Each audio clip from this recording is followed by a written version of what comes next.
G'day everyone, it's Justin and Scott. Two dads again from Australia. We like to think of ourselves as the car show for petrol heads with family commitments. We do. Yeah. We're after that amazing car that can do the practical family thing, but be awesome fun as well. Yeah, Yep. That's good. Now, today, mate, I think viewers have probably noticed that last year you picked up your new baby. The It's M2 a competition. BMW M2 competition. Now, awesome car. Awesome car. How's it going? You enjoying it? Absolutely loving it. Yeah. So almost done 4,000k, so not a lot yet, but really? yeah, I'm getting used to the car and really enjoying it. Wow. I'm over the moon. Okay, Yep. all right. So today I thought I had a look at the BMW price list here, and I think I found something that, for people out there, fun, family friendly, something that's sort of like the baby brother to an M2. Maybe Yeah. it's got M2 thrills, but a bit of practicality. Yes. So today I brought down the BMW M140i Hatchback. Now, mate, the M140i, it's based on the 1 Series. The 1 Series is in Australia, it's a 5-door hatchback. It's probably the entry-level BMW model in the Yes. BMW range. This particular car, the 140i, comes with a 3-litre inline 6-cylinder turbo engine. Well, that's not what you expect. No. 250 kilowatts That's at not what you expect. 5,500 RPM. 500 Newton meters at 1520 to 4,500 RPM. Rear-wheel drive. Now, Not what you expect. No, there's no. I can't think of any other hatchback on the market that comes in rear-wheel drive. Most hatchbacks are front-wheel drive or all-wheel drive, something like that. So rear-wheel drive thrills to the car. It is an 8-speed automatic. You can get it as a 6-speed manual too, I believe. Most people, I think in Australia, We all go for automatics, Automatics right? Yeah, now, I other think, parts of the with world, the more traffic manual and orientated. everything. Yep. Price $59,990 list price. Now you might think $59,990, that's not cheap. Yeah, I agree. In the grand scheme of things, it's not cheap. But for a performance BMW, I have a funny feeling this is the best value for money in the BMW range. That's an amazing sweet spot, right? So you're getting a European quality car, practical for the family, Yeah. and those numbers just reap performance. Yeah, that's right. For under 60k. That's right. So, mate, you've had a drive of the car. I have. Be kind, I suppose. You're an M2 competition owner. What do you think?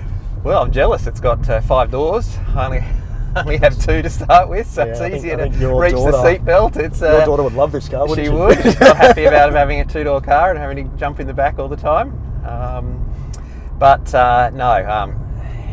First impressions, wow. Love the colour of this car, love the outside. It is a bit of a sleeper from outside. You don't expect that what's sitting underneath the hood is those numbers you just read out in terms of Yeah. performance. Yeah, that's right. Even you reading them again, I was like, wow, I'm a bit surprised. It's incredible. So it's a great looking BMW outside, inside. It's effectively the M2. It's all the same stuff, right? So it feels Pretty very much the similar. same, isn't it? Yeah. So just say that as value, right? Like very big difference in price, and inside it's pretty much the same. Driving it though, this thing just feels so good around the city day to day. Like I've just got it in the standard mode right now. It's quiet. The acceleration is great, but not over the top. The steering is just point and go.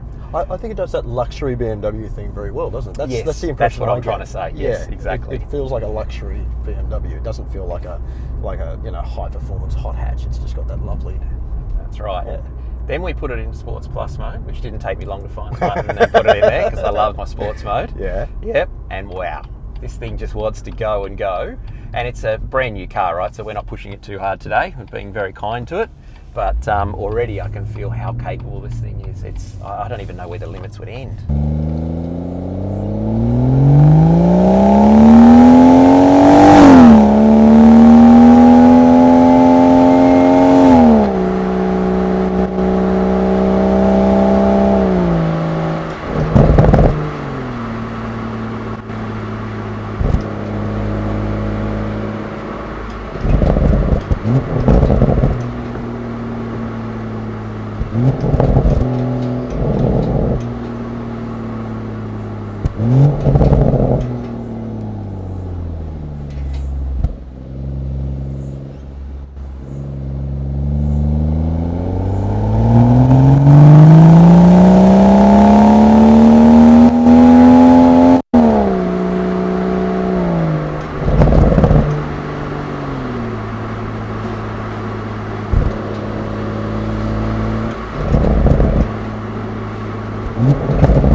terrific, isn't it? I mean, it's what BMW term as a M performance car. Like the M2, like you've got proper M car. It's been engineered by BMW M, and it's got all the sport suspension, steering, all that kind of stuff. The M performance range of the BMWs is sort of like a baby M, I suppose, isn't it? Yeah, would you call it that? Yeah. It's got. I think it straddles the everyday and then also has the performance, right? Yeah. So it's sort of got a bit of a different. It's an all-rounder. It's a different target, right? Yeah. And that's what I'm so impressed by about how well it does the all-round thing. Yeah. Just in this standard mode around the street, it's quiet. The suspension's softer. It just feels like an everyday car, right? Done really high quality. And then you put in that sports mode and it's a different beast. Yeah, it's a Dr. Jekyll, Mr. Hyde thing. That's what I love about it. Yeah, It's really good. Yeah. Now, we touched on Practicality. Now, it's a 5-door hatchback, which is good. Look, I think you sat in the back of it too. I think, if you've got big kids and things like that, it's probably on the cusp of comfortable, isn't it? Yeah. But if you've got a couple kids, of teenage boys, you probably need something bigger. Yes, absolutely. Yeah. We took some shots of me sitting in the back in my driving position, so the seat's a long way back. Yeah. And my legs still fit in comfortably. My head fits in. Yeah. For short around the city sort of stuff, it's more than okay. Yeah. I think it might be a bit of a tight squeeze in the middle, but two in the back, be okay. It's fine. The boot's actually quite roomy. Yeah, I was impressed. Yeah, actually, which is good. And it's got the hatchback Practicality as well. And I think safety-wise, it's pretty good. It's got lane departure warning. It's got city braking, like low-speed city autonomous braking. One thing I did notice though on the M140i compared to the other 1 Series cars that are on sale in Australia, adaptive cruise control. It doesn't come with that. Oh, okay. And is it an option? No. I have a funny feeling it's got something to do with BMW making this thing so affordable. Like the price of it, $59,990, they've probably taken a few things off the option list to get it to that price. And I mean, if you think about it too, like there's the mechanically identical BMW M140i, which is same body shell as yours. Yes. But it's got the same drivetrain and everything as this.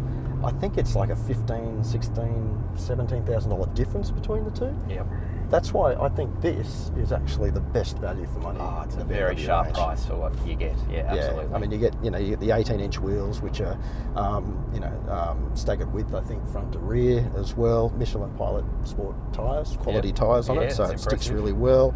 It comes with a lot of great features like the standard professional iDrive 6 navigation system, which with BMW Connected, have you used that with the app and all that kind of stuff? That's really good stuff. BMW Connected is an amazing app. It's fantastic. Yeah, like it allows you to like send a destination from your phone. So if you want to go somewhere, it'll send it to the car. So when you jump in the car, it's all set up automatically. It's heading you in the right direction. I love that feature. It'll actually tell you, like, mate, you've got to start moving now to get there if you want to be there on time and everything. So stuff like that is really, really great. Like it's the tech is really good. Yep. Harman Kardon 12-speaker sound system in the car, standard quality. Leather, electric seats, memory for the driver, comfort access, which I love. It's got all that.